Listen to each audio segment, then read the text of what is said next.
Oi pessoal, a gente vai fazer agora uma correção dos exercícios de Física 3, que bastante gente acabou perguntando alguns exercícios, desde a época dos espelhos até agora essa parte de refração. Eu juntei algumas das questões da sala de aula, dei uma olhadinha nos exercícios da tarefa online. Muita gente fez com bastante acerto, mas tem gente que está me devendo ainda. Então espero que com essa correção vocês possam ter mais bases aí para terminar as questões online que não tinha feito, e os da sala também dar uma corrigida e matar suas dúvidas, tá? Algumas questões vou passar bem rápido, que são tranquilas, as outras vou demorar um pouquinho mais, tá? As que tiverem mais incidências de perguntas, tá? Então, ó, aqui estamos na página 33 do livro 2, falando sobre espelhos côncavos e convexos, tá? Essa primeira questão aqui é uma questão bem direta, só para treinar a equação de Gauss. Fala para você que o objeto foi colocado a 30 e o espelho tem 20 centímetros de raio. Então você vai começar lembrando aí que o raio, ao ser dividido por 2, te dá a distância focal, e aí só substituindo a equação 1 sobre 10, 1 sobre 30 mais 1 sobre P'. Resolvendo a equação, você chega aí num P' de 15 centímetros, tá? Então sua imagem se forma a 15 centímetros do espelho. Questão número 2 já fala para você aí que o objeto está a 6 metros do espelho, tá? É um espelho convexo, e fala aí que a altura da criança, que a criança é o objeto, é 11 vezes a altura da imagem, tá? Então aqui você já começa a fazer as proporções. Então você tem o jeito mais fácil de fazer, falar que o objeto está valendo 11x, enquanto que a imagem está valendo apenas x. Coloca aí na equação do i sobre o, os x's vão se cancelar. Ao inverter e isolar o P', você vai chegar numa fração de menos 6 sobre 11. Tá? Vou trabalhar com essa fração em vez de trabalhar com decimal. Na equação de Gauss, 1 sobre f, 1p mais 1p', já que o P' dá negativo, então já vou substituir o menos na equação. Tá? Então vai ficar 1 sobre 6 menos, ao invés de fazer mais 1 sobre P', já coloco menos 1 sobre 6 sobre 11. Tá? A segunda fração, vou trabalhar primeiro com ela, fazendo a divisão de frações, copiando e invertendo, transformando em multiplicação. Então fica 1 sexto menos 11 sextos. O denominador já é 6, então a continha aí vai ficar menos 10 sobre 6, que invertendo te dá menos 0,6. Então com isso aqui, o seu espelho é um espelho convexo de distância focal 0,6. Então alternativa A, alternativa correta. Tá? Questão 3, falar para você aí que tem um palito de fósforo de 8 centímetros de comprimento, colocado a 80 centímetros de distância de um espelho esférico convexo. Fala que a imagem tem tamanho de 1,6 e a mesma orientação deste. Ele quer saber a distância focal do espelho. Então aqui você já começa já com i sobre o, não precisa mudar nenhum sinal, vai ficar 1 sobre 6 sobre 8, ou 1,6 sobre 8, igual a menos P' sobre 80. Vai chegar num P' de menos 16 centímetros. Com esse menos 16, vamos fazer a mesma coisinha que a gente fez na outra questão. É uma imagem virtual, então mais do P' da fórmula vai virar um menos, e aí a sua continha é 1 sobre 80 menos 1 sobre 16. O MMC é 80, divide pelo de baixo, multiplica pelo de cima, você chega em uma fração 1 sobre f igual a menos 4 sobre 80. Já invertendo e dividindo, o seu foco fica sendo menos 20 centímetros. Porém, a sua questão pede para trabalhar com valor absoluto. Então, o menos, você não precisa se preocupar com ele na resposta. Tá? Alternativa B, a alternativa correta. Já na questão 4, ele coloca para você aí uma situação um pouquinho mais complexa. Tá? Falar que você tem um objeto de 10 centímetros de altura, um espelho côncavo e um espelho convexo. Tá? Você faz duas coisas. Primeira coisa, coloca o objeto frontalmente a 30 centímetros diante do vértice do espelho côncavo e observa que a imagem formada era 5 vezes menor que o objeto. A segunda coisa é trocar o espelho côncavo pelo convexo, sem alterar a posição do objeto em relação ao vértice do espelho, e observar que a imagem formada permanecia 5 vezes menor. E aí você tem que julgar 4 afirmações. As 4 afirmações são as seguintes: o espelho côncavo tem distância focal igual a 5 centímetros, o espelho convexo tem distância focal igual a menos 7,5 centímetros, a imagem formada pelo espelho côncavo é invertida e pode ser projetada em uma tela, e a quarta e última informação é: a imagem formada pelo espelho convexo é virtual e direita. Aqui ele mistura 2 informações com cálculos e 2 informações conceituais. O que você tem que lembrar então aqui para diferenciar é que algumas pessoas perguntaram ao longo aí das semanas e viram que estava errando por causa disso. O espelho côncavo, quando faz imagem menor que o objeto, ele está fazendo uma imagem real, tá? Quando o espelho convexo faz imagem, ele só faz imagem menor, só que aí a imagem menor que ele faz é virtual e direita. Então a afirmação 3, a gente já sabe pelo conceito que é uma afirmação verdadeira, porque o espelho aqui está fazendo uma imagem menor que o objeto, então ela é real. Por ser real, ela é invertida e pode ser projetável, tá? A informação 4, que diz que o espelho convexo a imagem é virtual e direita, também é verdadeira, já que todo espelho convexo faz de um objeto real uma imagem virtual menor e direita, tá? Para testar as afirmações 1 e 2, a gente vai fazer a partir aí das equações de aumento linear e de equação de Gauss, separadamente a do côncavo primeiro e fazer a convexo depois, seguindo a sequência aqui do exercício. Então no côncavo, ó, quando a gente começar pela equação do I sobre O, o que você não pode errar é que a imagem é invertida e 5 vezes menor que o objeto. Então o menos aqui, ó, é para indicar que a sua imagem é invertida. O menos do pelinho é por causa da fórmula mesmo, tá? X com X cancela, você chega num P' valendo 6. P' valendo 6 e P valendo 30, vem para a equação de Gauss e resolvendo chega num foco de 5 centímetros, que garante que a afirmação 1, a afirmação é verdadeira, tá? A parte do convexo, o que vai mudar? Aqui, esse X do tamanho da sua imagem, ele é uma imagem direita, então o X vai ser positivo, a imagem é positiva. O que vai mudar nisso é que o P' agora fica negativo, devido ao menos P' da fórmula, e aí quando você resolver na equação de Gauss, o 1/6 que era positivo vai trocar na equação de Gauss e ficar menos 1/6, dando para você um foco de menos 7,5, garantindo a segunda afirmação como correta, tá? Com isso, as 4 afirmações são corretas, são verdadeiras, a alternativa E, a alternativa correta. Mudando aí de assunto, capítulo seguinte, ou seja, na página 37, falamos sobre refração, tá? Apesar da primeira questão ser tranquila, só vou colocar alguns detalhezinhos sobre ela. A gente tem aqui calcular o índice de refração relativo, tá? A definição de índice de refração é fazer velocidade da luz no vácuo dividida pela velocidade da luz no meio. Dividir um índice de refração pelo outro, você pode conhecer os dois valores primeiro e fazer a divisão, ou você pode fazer pelas fórmulas mesmo, através das velocidades. Eu optei por esse caminho. Então, o índice 1 pelo índice 2, eu fiz C sobre V1 dividido por C sobre V2. Mas aí, ó, diminui uma passagem na minha conta, já invertendo a fração. As velocidades da luz no vácuo se cancelam e sobra aí os 120.000 dividido por 200.000, que te dá 0,6, que é a alternativa A, tá? Aí aqui um detalhe para comentar. Quando eu falar de índice de refração, só toma cuidado se ele fala índice de refração absoluto ou relativo. Se falar índice de refração absoluto, sempre vai ser maior ou igual a 1. Nunca vai ser 0, alguma coisa. Quando falar índice de refração relativo, você está comparando dois índices de refração entre si.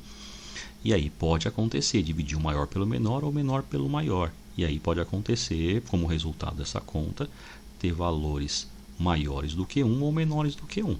Tá? Então, índice de refração absoluto, maior ou igual a 1 sempre. Nunca vai ser menor do que 1. Índice de refração relativo, qualquer valor está valendo. É isso que eu estava querendo comentar nessa questão. Que muita gente perguntou, mas o índice relativo pode estar menor do que 1? Pode sim. Agora a questão 2 é uma questão que tem um enunciado grande e envolve uma lei que ele explica no enunciado, tá? A lei de Brewster, sobre luz polarizada, que a gente não precisa saber o que é. Aí a questão pede para que você calcule o índice de refração de uma lâmina aonde o ângulo de refração seja 30 graus. Tá? Mas para você completar essa informação, você tem que entender o que é a lei de Brewster. Então, a lei de Brewster fala para a gente que entre o feixe de luz refletido e o refratado tem que ter 90 graus. Tá? E aí você vai trabalhar com um problema de geometria antes de fazer a lei de Snell. Tá? Então, dando um zoom aí na figura e já completando o enunciado, olha o que a gente tem. O 30 graus que ele te deu está aqui embaixo. E aí você vai completando sempre os 90 graus que estão faltando. Então, desse 30 para chegar em 90, tem o 60. O 60 para chegar ao 90 do refletido, tem mais 30. Do 30 para chegar na normal, você tem 60. Esse 60 é o ângulo de reflexão, que é igual ao ângulo de incidência. Então, uns 60 graus que apareceu aqui. Tendo os 60 graus de incidência e o 30 graus de refração, lei de Snell. Então, vai ser o N1, que é o N do ar, seno de 60 é a raiz de 3 sobre 2, N2 é o N da lâmina e o seno de R é o seno de 30, que vale meio. Resolvendo essa questão, você chega que o N da lâmina é igual a raiz de 3. Tá? Então, esse aqui é o único cuidado que tem que tomar, é que os ângulos não estão informados. Tem que calcular ele separado a partir da informação que ele te deu lá no enunciado. Questão 3 também é uma questão com enunciado grande, mas eu dei uma resumida nele pegando só a parte importante para a gente. Então a gente quer saber o que acontece nesse pedaço da figura, que é a refração. O índice de refração do acrílico é o que a gente quer calcular. Ele deu 2 senos de ângulos, tá? E o índice de refração do ar, que a gente já conhece como sendo 1. Então, jogando na lei de Snell, eu tenho que o índice de acrílico vezes o seno de 30, vezes o seno do θ1, que vale meio, que eu escrevi em forma de fração, é igual ao N2, que é o N do ar, vezes o seno do θ2, que é o 0,75, que eu escrevi em forma de fração também. Multiplicando e isolando, eu chego em 6/4, que é igual a 1,5. Alternativa A, alternativa correta. Na questão 4, muita gente perguntou também, esqueceu alguns detalhezinhos aí de geometria. Tá? Então aqui também dei um corte no enunciado, só para ter a figura mais importante e algumas coisas da questão. Então a gente tem uma região circular de índice de refração 1,6, que a luz entra com 53, sofre refração e sai. E a questão pergunta quanto que é o ângulo de desvio sofrido pela luz entre a entrada e a saída, e pergunta aqui dentro da circunferência quanto que é a velocidade que a luz tem. Tá? Então aqui, dei um zoom na figura circular, mas ela já está meio que preenchida, né? Então aqui eu só vou explicar os detalhes, porque a sequência aqui fica meio confusa colocando a resolução desse jeito. Então aqui a gente começa com a lei de Snell. N1 seno de I, N2 seno de R. Seno de I é o seno de 53, que vale 0,8, e o N2 é 1,6 que deu no enunciado. Você chega que o seno de R vale meio, portanto, o R vale 30. Aí vindo para o desenho, ó. R valendo 30 está aqui, do ângulo de refração. Esse tracejado que apareceu aqui é a sua linha normal. E aí, desse ponto A para o ponto B, é a trajetória que a luz faz aqui dentro da circunferência para poder sair pelo ponto B. Tá? Para poder completar e descobrir os detalhes aí do ângulo alfa, você tem que lembrar da seguinte coisa. A minha normal numa circunferência é o prolongamento da linha que vai até o raio. Então aqui eu tenho do ponto central da circunferência até o ponto A e continuando para fora, aqui é o raio da circunferência, que é o mesmo da linha central para o ponto B para fora da circunferência. Com isso, aqui em vermelho formou para mim um triângulo isósceles, raio da circunferência com raio da circunferência, e aí o ângulo R, que vale 30 graus, está tanto aqui no ponto A, dentro do seu círculo, como também no ponto B, dentro do círculo. Tá? E aí, para calcular o seu desvio da luz, que é esse ângulo alfa, você tem que completar com a seguinte informação, e aí que é um detalhe sutil. O caminho da luz, se não tivesse tido a refração, seria esse tracejado aqui em cima. E aí, com a minha normal desenhada aqui, esse ângulo maior em azul seria OPV com o de fora, então seria 53 graus. Como eu já calculei o valor do R sendo 30, a subtração do ângulo maior pelo menor me dá 23 graus, que eu marquei aqui com 2 traçados. Tá? Do lado direito acontece a mesma coisa, já que eu tenho 53 de novo e tenho aí, por simetria da circunferência, a saída do ângulo como sendo também 53 graus. E aí tem o Rzinho aqui como sendo 30. Então o 23 aparece à direita também. O ângulo alfa, então, ele se torna o ângulo externo do triângulo formado entre essas duas linhas tracejadas, mais o caminho percorrido pela luz. E aí, lembrando do teorema do ângulo externo, o alfa vai ser a soma desses dois 23, que são os dois ângulos internos não adjacentes. Então, o meu alfa seria 46 graus. Tá? O desvio que a luz sofre, 46 graus. E o que falta para a questão ser finalizada é calcular qual que é a velocidade da luz dentro aqui da circunferência. Aí usa a definição de índice de refração, que é o N igual a C sobre V. O N valendo 1,6, isolando aí, vai te dar uma velocidade de 1,875 vezes 10 à oitava. Como a gente não tem tanta precisão assim nas respostas, o que a gente vai usar é a aproximação para cima, 1,9 10 à oitava metros por segundo. Tá? Assim, que no caso aqui, se não me engano, a alternativa A vai ser a alternativa correta. Tá? Aqui aparece 1,9 10 à oitava, junto com 46 graus de desvio da luz. Aí, na sequência, a gente tem aqueles casos específicos de refração para ângulo limite e reflexão total. Tá? Tem 3 questõezinhas que são tranquilas, que eu já coloquei o gabarito aqui em cima. A 1 vai ser B, a 3 vai ser B, a 4 vai ser C.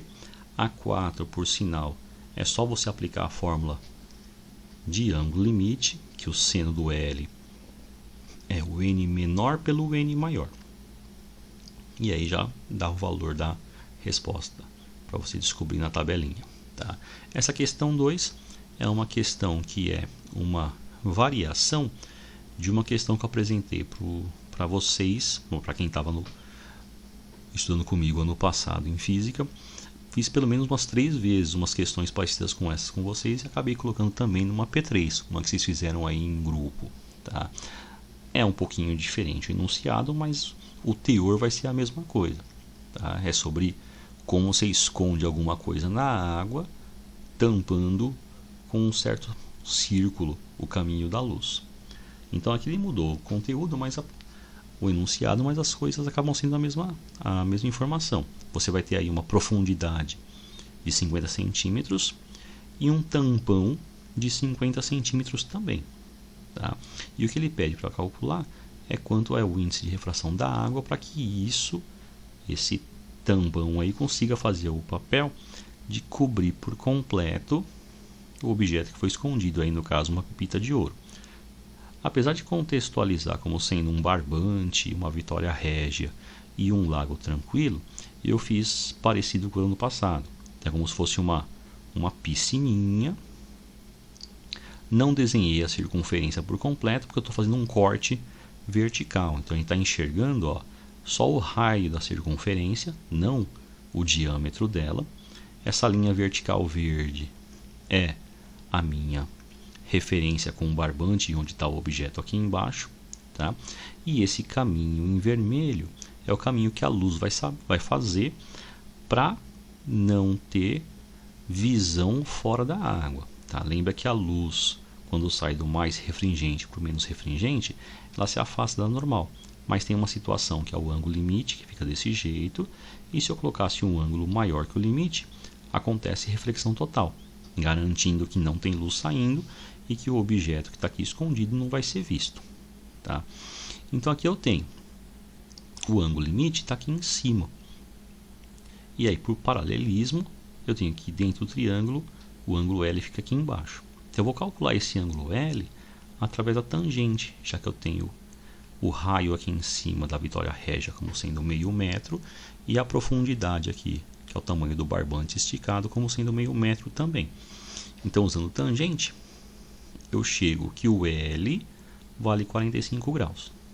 Com esse 45 graus, aí eu vou fazer o ângulo limite. Então, o seno de L é o N menor sobre o N maior. O seno de L é o seno de 45, raiz de 2 sobre 2. E aqui eu tenho 1 sobre o NA. O 1, o índice de refração menor. Quem está trabalhando agora com índices absolutos, então o da água, ele vai ser maior do que o índice de refração do ar, que é o menor de todos, tá? Juntamente com o do vácuo.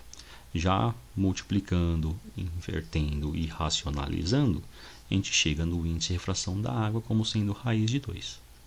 Tá? E aí acho que esse era o mais complicadinho, que a gente tinha feito parecido, mas talvez quem perguntou não tinha associado com a questão do ano passado. Tá?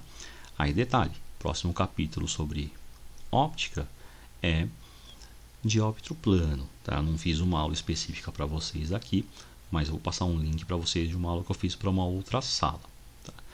Qualquer coisinha sobre esses exercícios, ou ainda quem não tiver terminado a atividade online, pode me perguntar através lá do portal ou mesmo através aí do grupo de WhatsApp. Tá ok, gente? Até mais, bom trabalho para vocês.